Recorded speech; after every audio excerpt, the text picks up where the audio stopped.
Inilah yang memperkeruh pengungkapan pembunuh ibu dan anak di Subang. Namun, sebelum kita bahas, mohon subscribe channel ini dulu, agar kamu gak ketinggalan info-info menarik dari kami. Kalau sudah, mari kita lanjut.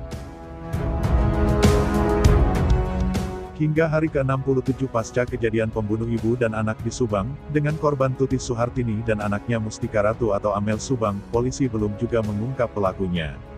Pakar hukum dan juga praktisi hukum Dr. Heri Gunawan menilai bahwa ada kesulitan penyidik dalam mengungkap kasus pembunuh ibu dan anak di Subang, sehingga kasusnya berlarut-larut.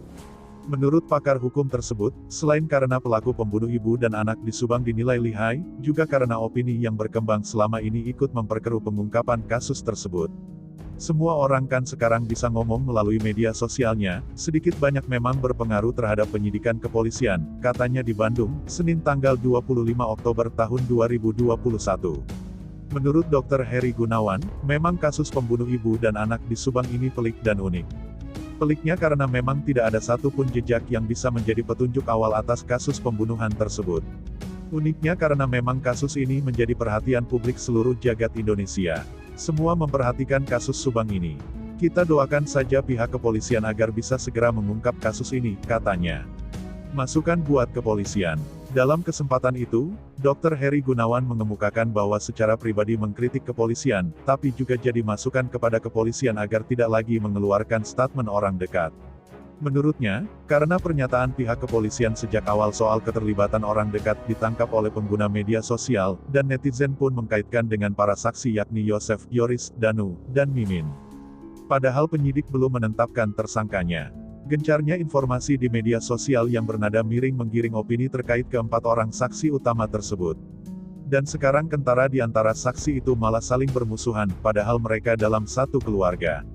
Itulah hebatnya informasi saat ini yang bisa saja orang ngomong seenaknya, dampaknya menjadikan mereka saling bermusuhan padahal mereka itu keluarga, katanya. Terlebih sekarang banyak YouTuber yang juga menganalisa dan mengait-ngaitkan dan merangkaian dari hasil pemberitaan media massa.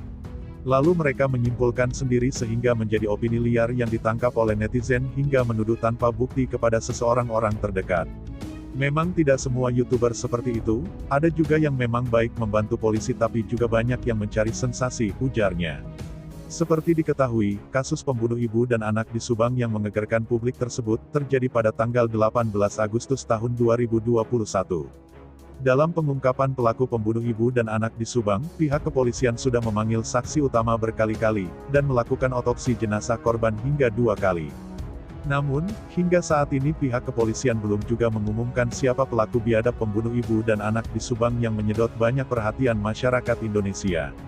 Banyak pihak, terutama dari keluarga korban agar kasus ini segera terungkap agar tidak menimbulkan fitnah dan tuduhan-tuduhan yang merugikan mereka.